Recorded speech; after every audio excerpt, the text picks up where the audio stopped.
Our amazing hot story begins with a tale, one that most people would dream of having or being a part of. A dream where you think it's reality. Because, well, when you touch something big, soft, massive, and squishy, as the first thing you do when you wake up, I'm sure everyone in the universe would die to be in this world. He's like, what's this? It's massive and soft. My palms feel delightful. His eyes come through to see some hot blonde girl with some massive melons in front of him. And, well, let's say she's not in the most normal position since, well, I'm sure you can guess it. This guy's one lucky dude. She's like, please stop. Don't do this. He's like, am I dreaming? There's a girl and her ears are long as well. Damn. This dude not only woke up in this compromising position with a hot girl, but now it turns out to be a hot elf girl on top of that. That's crazy. If only that could be all of us, right? He can't help it, as all people would do when it's the first time seeing an elf girl. He wants to feel those pointy ears and make sure they are real, which causes her to shiver a bit, taking a step back, a bit disgusted, like, please, you can't do that. He's like, whoa, I'm so sorry. Finally, regaining some of his humanity and not letting his intrusive desires take over in this specific situation. Damn, good job holding back, my guy. She still isn't covering her melons, so I'm surprised he had the willpower to actually care more about this elf girl's ears than her massive melons, which are unbelievably massive. She's like, it's all good, my guy. I'm Lucy, as she says. You must be the new messiah that has been brought by someone named Noel-sama. So this must be one of those lucky guy gets isekai-ed type of stories, and everyone is ripping their hair out, yelling at the screen. Why couldn't that lucky guy be me? For God's sake, this guy is obviously confused. No idea what the hell is happening. He was just ripped out of his world and ended up here, as she looks real hot and says, yes, us Big Melon elves have been waiting for a mighty hero with a massive, large rod, because your job, or the job of the Messiah, I should say, is to help all of us Big Melon elves by procreating with us. We've been waiting a long time for you. That's why we always have our melons out on display. So when you do appear, it's quite easy and enticing for someone like you to want to be here and live such a life. We wouldn't want to scare you away from us scary hot elves now, right? We need that rod. She gives a real seductive and giggly smirk, knowing that the time has finally come and they can get their wish.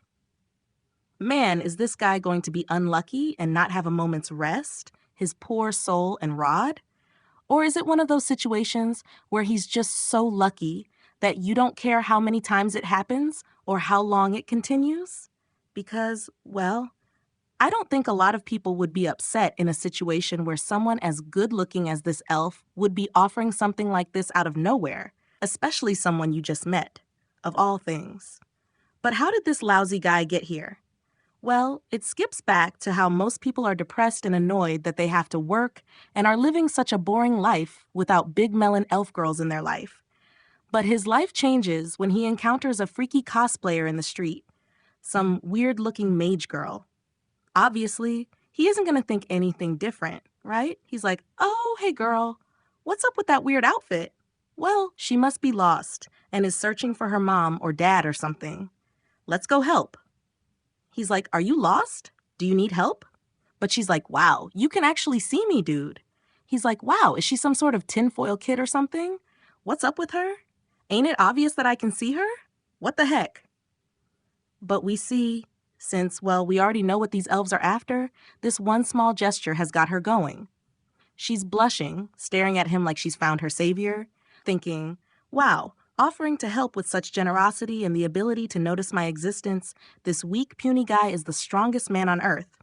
He must contain the holy secret weapon of this realm, the mighty massive rod that can help us. She smirks, knowing her job is completed. Ha ha, I found the right guy. Heh, I'm awesome and epic. Ha ha ha. But she screams out something really loud, worrying our guy, obviously, as he's like, wait, don't raise your voice, kid. Then he appears here, as the elf is just smirking from hearing this story, as the guy was like, that stupid brat did something weird to me. The elf girl doesn't really care about the story and is dreading to get this show on the road. She's like, oh, great mighty Messiah, please bestow upon me your holy milk. I am desperate for it. His first thought, since he's a nice guy, is just like, but wait, we just met. Why would we do such a thing? But the hot Big Melon elf girl's temptation is quite something, as she gives a hot pose and showcases her full figure in display, being like, "But mighty Messiah, my dungeon is all ready and raring to go. Are you really going to refuse someone like me when it's already ready for you? All you need to do is use that massive mighty rod and power of yours to help give me the protein milk inside of here." We see he gives in, letting his true desires take over finally, not caring about anything. This moment is the moment to enjoy a hot elf. Who in their right mind would refuse this? It's better than a boring job, right? His new job is to dominate and destroy the minds of hot elves and provide them his holy protein milk power that only this great Messiah can provide. We see his true desires really do take over, as he's like, "Welp, do excuse me. Wow, these massive melons are so soft and juicy." As the elf is like, "Wow, Mr. Hero, give me your holy power." Looking all cute, he obviously obliges. She's like, "Wow, I must go tell everyone that the mighty hero is finally here and that we can all finally fulfill our purpose of bearing a child of a hero." But our hero guy ain't done. You think once is enough for our mighty guy? No, he must go again. She's surprised at his sudden movements, but he goes to Pound Town once again to make sure she really has enough protein power and his holy rod, because once isn't guaranteed.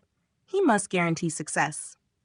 We see after watching, the weird cosplay girl appears like, "Wow, wonderful, marvelous Lucy, you did well." He's like, "Hey, it's you, the weirdo." She's like, "I'm none other than the great elder of this village. I am Noel."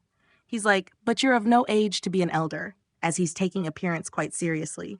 She's like, "Haha, poor human, still trapped in the logic of how things would logically be. You yourself are the child here, Mr. Hero. You gently spent time with Lucy, causing her body to react and bringing her to the ultimate peak desire." Lucy is blushing, smirking that she was Mr. Hero's first person in the village. She's like, "Damn, just seeing that got me all tingly." But we are under the protection of the great tree here in Alfhelm. Us elves here can't even reproduce to continue our heritage and lines. It is basically non-existent. When we need to continue our tribe and grow, the holy tree will provide us with one. We see Lucy was like, "And as the children of the mighty tree, it seems we have lost our way after being reawakened so many times. But we must finally use this opportunity. That's why I went looking for you, Mr. Hero, because us elves need to replenish our numbers. We might seem peaceful, but we are actually in great danger.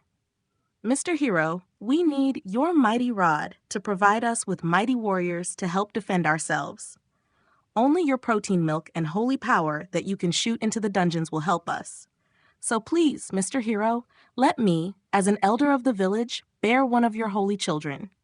Obviously, he doesn't care and obliges, going to Pound Town once again, but this time with the elder making sure to provide her that holy power.